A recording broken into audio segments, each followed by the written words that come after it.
मौला रे, मौला रे, कैसा इम्तिहान है। सबा प्लीज, सबा मेरी बात मान लो। मैंने कह दिया मुझे मेरी गलती का एहसास हो गया, प्लीज चलो। आमिर तुम जाते हो ये मैं पुलिस को बुलाऊं? ये मत भूलो कि तुम्हारे खिलाफ सबा की मेडिकल रिपोर्ट मौजूद है। ठीक है, ये आखिरी मौका दिया तुम दोनों को, बल्कि सबा को। वो तुम्हारे फादर क्या करते हैं? पापा पापा कंट्री से बाहर होते हैं। और तुम्हारी अम्मी? मामा और मैं एक्चुअली पापा के यहाँ ना होने की वजह से बहुत लोनली फील करते हैं, इसलिए मामा की कजन के साथ रह रहे हैं।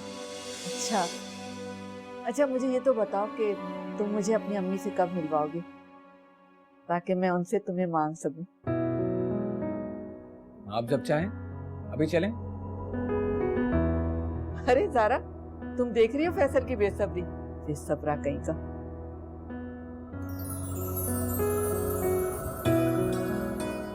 एक्चुअली आंटी मैंने मामा को कुछ भी नहीं बताया। मैं क्या कहती हूँ उनसे खुद तो वो। अच्छा तुम फिक्र मत करो, मैं खुद ही किसी दिन तुम्हारी मामा से मिलने आ जाऊंगी। अच्छा तुम लोग बैठो, मैं अरे चाय क्यों, मैं भी खाना लगवाती हूँ। आप इसे लंच ऑफर कर रही, ये बहुत खाती है, सारा लंच खत्म कर देगी ये। तुम बकवास मत करो ज़ारा, मैं अभी आती हूँ।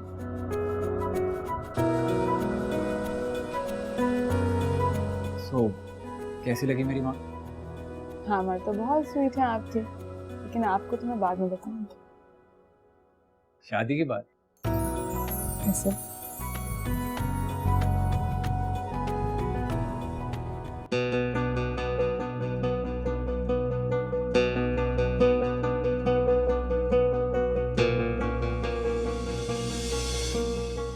अंबर, अगर तुम पहल कर लेती और हामिद के खिलाफ कानूनी मदद मांग लेती ना, तो ये सब कुछ नहीं होता।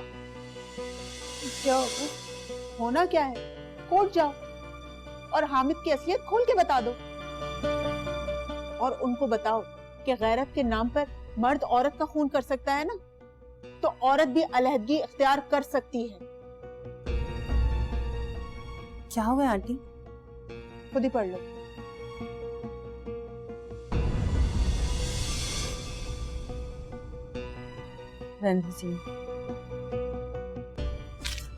मैंने मना किया ना जीरो। पढ़ने दो, इनको भी मालूम होना चाहिए कि जिंदगी में क्या चल रहा है।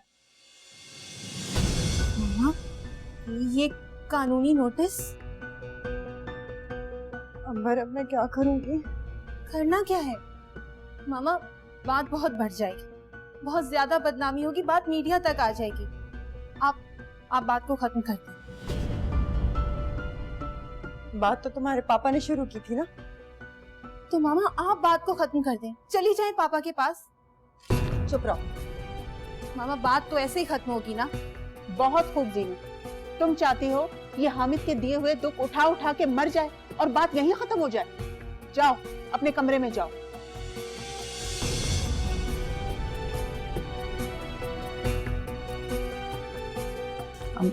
बस तुम वापस नहीं जाओगी। अगर हामिद बात कोर्ट में लेकर गया है ना, तो फिर कोर्ट में ही बात होगी। समझ गई तुम?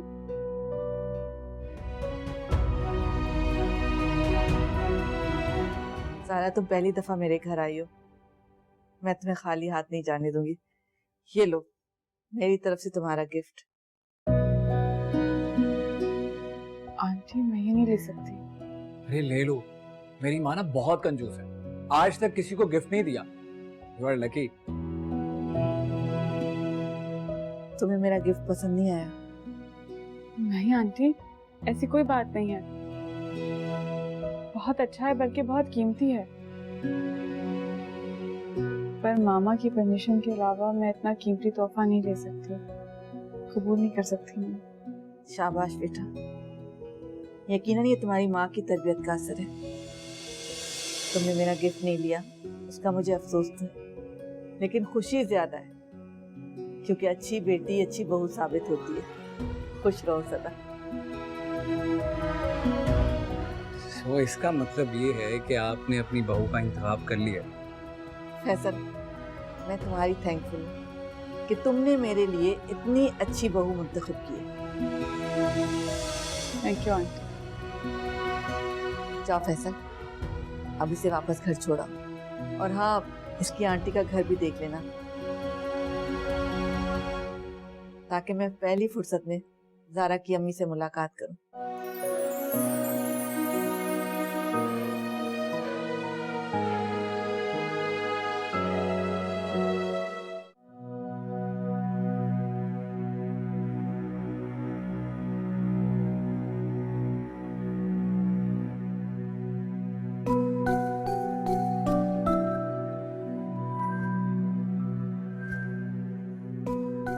मामा मैं जाकर बात करूं पापा से?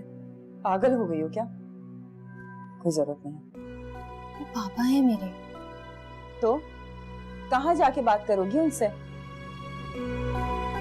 उस औरत के घर या किसी मासी के घर? जहां भी जाना पड़े मैं पापा को ढूंढ लूंगी। पागल मत बनो जीनू।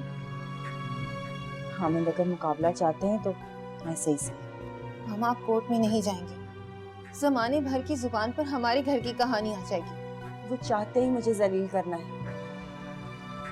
वो चाहते हैं कि मैं रुस्वा हो जाऊं। इसीलिए तो मैं आपसे कह रही हूँ कि आप उनके पास वापस चली जाएं। उनसे मैंने सिर्फ इज्जत ही तो मांगी थी, वो भी नहीं दे सके मुझे। मुझे तो छोड़ो, वो तुम दोनों को बाप का प्यार भी नहीं दे सके।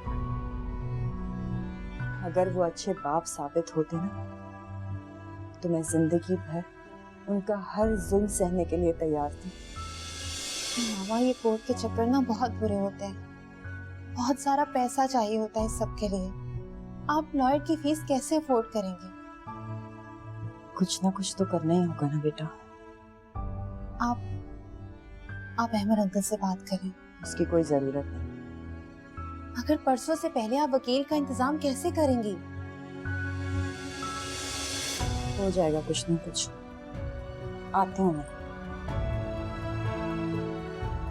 कहाँ जा रही हैं आप?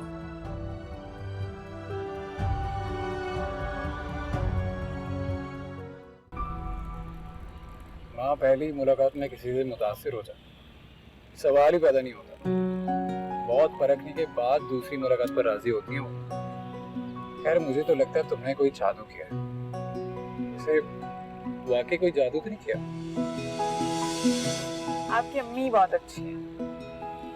दरअसल आपका घर बहुत पुरसुकून है, आपको पता है हमेशा मैंने ऐसे घर का ख्वाब देखा जहाँ सब लोग एक दूसरे से बहुत मोहब्बत करते हैं।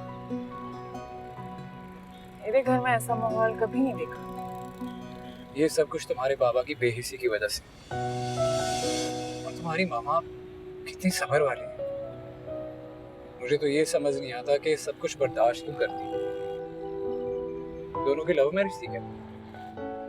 मुझे नहीं पता, लेकिन मर्दों की फितरत ही ऐसी होती है। जी नहीं, सारे मर्द एक जैसे नहीं होते। कम से कम मैं तो ऐसा नहीं। मैं तो तुम्हें इतना प्यार करूंगा कि अपने बाबा का प्यार भूल जाओगी तुम। पिज्जा खाएं? तुम्हें तुम्हारे बचपन के आशिक ने हामिद से दूर कर दिया। दो बेटियों की माँ होकर इश्क कराना, क्या ये गुनाह नहीं? मौला रे कैसा इम्तिहान है, मौला रे कैसा इम्तिहान है। Thank you.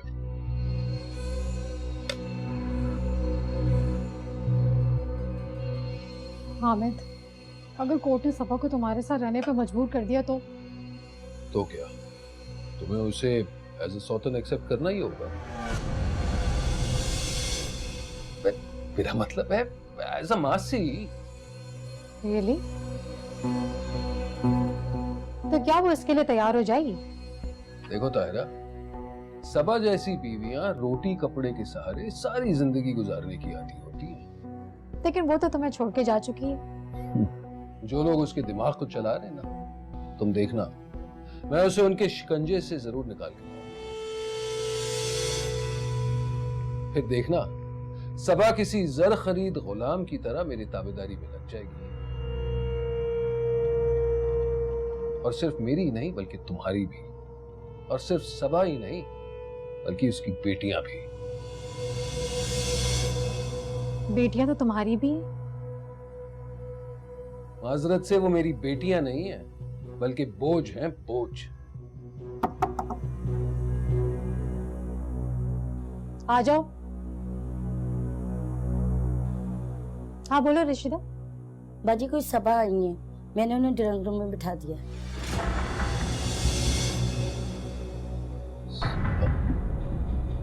हामिद, हामिद, ये कहां से आ गई?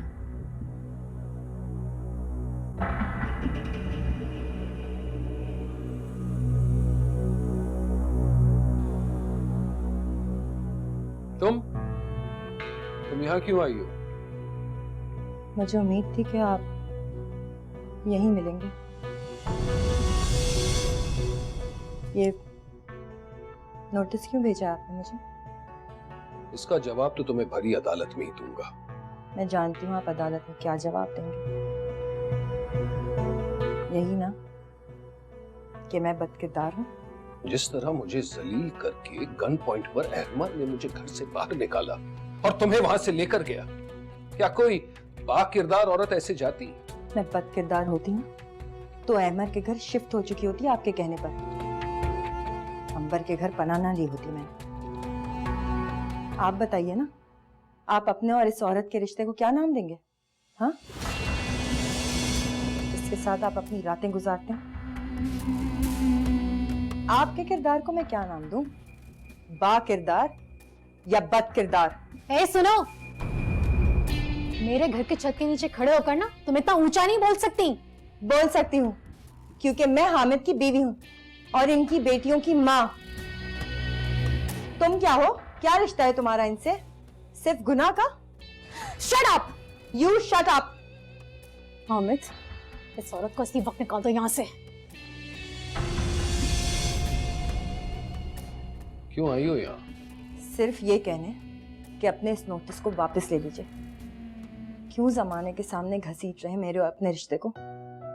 खुदा के वास्ते हमारे रिश्ते को तमाशा मत बनाए। यही फरियाद लेकर तो मुझे कोर्ट जाना पड़ा कि तुम मेरा घर ही नहीं बसाती। मैं तो आपके साथ चलने के लिए तैयार हूँ। मेरी तो सिर्फ इतनी सी शर्त है कि आप अपनी बेटियों के सर पे बाप बन के एक बार हाथ रख दें।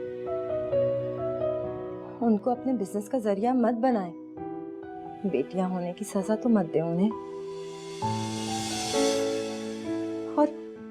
और इस किस्म की बाजारी औरत से अपना पीछा छुड़ा लीजिए। बस इतनी सी तो शर्त है मेरी। सबा, मैं तुमसे वादा करता हूं कि मैं तुम्हारी हर बात मानूंगा। बस तुम सिर्फ वापस घर आ जाओ। तो ठीक है, जीनिया और जारा की शादी के मामलात में मेरी मर्जी शामिल होगी, आपकी जिद नहीं। ठीक है। और कोई शर्त? मैं कोई जॉब वॉब नहीं करूंगी। घर के सारे खर्चात आप उठाएंगे और बेटियों की पढ़ाई के भी सब खर्चे आप ही पूरे करेंगे। सबा, मैंने कह दिया ना, मुझे हर चीज मंजूर है। ठीक है, बस आप कोर्ट से पेपर्स वापस मंगवा लीजिए। मैं बच्चियों के लेके घर आ जाऊंगी।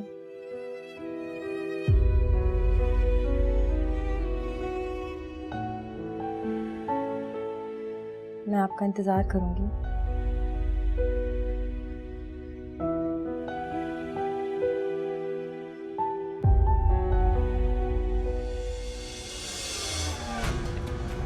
खाली हाथ जा रही हो? अपना सुहाग मेरे हवाले करके? नहीं, तुम्हें कंगाल करके जा रही हूँ। हामिद ने मुझसे वादा कर लिया, वो तुम जैसी औरत की शक्ल भी नहीं देखेंगे। बहुत बड़ी खुशफहमी का शिकार होकर जा रही हो। एक बात याद रखना, हामिद मेरी सूरत देखे बगैर जिंदा नहीं रह सकता। जिस तरह से मछली पानी के बगैर नहीं रह सकती ना, इस तरह से हामिद मेरे बगैर जिंदा नहीं रह सकता, मर जाएगा वो। भूल है तुम्हारी, मुसाफिर हमेशा घर जाना चाहता है। सराय में कयाम तो उसकी मजबूरी होती है। तो तुम तस्लीम करती हो कि मैं हामिद की मजबूरी हूँ? हाँ, तुम हामिद की मजबूरी हो, क्योंकि तुम गुनाह हो और वो गुनाहगार। अपने बारे में क्या कहोगी? हामिद बता रहा था तुम्हें तुम्हारे बचपन के आशिक ने हामिद से दूर कर दिया। दो बेटियों की माँ होकर इश्क कराना, क्या ये गुनाह नहीं? अपने आप को तुम किस मकाम पर देखती हो? बकवास बंद करो। अगर तुम किसी की बीवी होती तो जान सकती तो बीवी का मकाम क्या होता।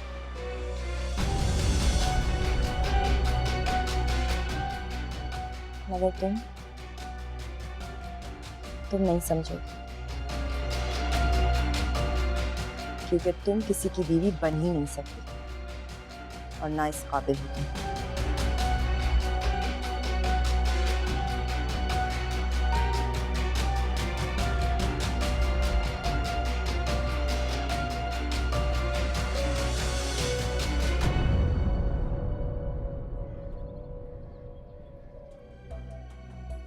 अस्सलाम वालेकुम। वालेकुम सलाम। क्या हुआ, परेशान क्यों आप लोग? ये क्या है?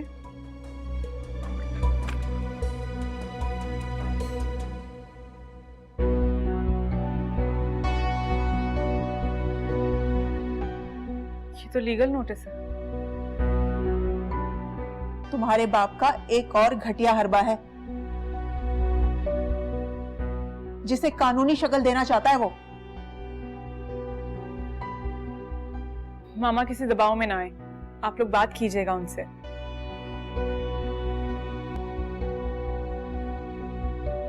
लेकिन मामा है कहाँ? मामा ये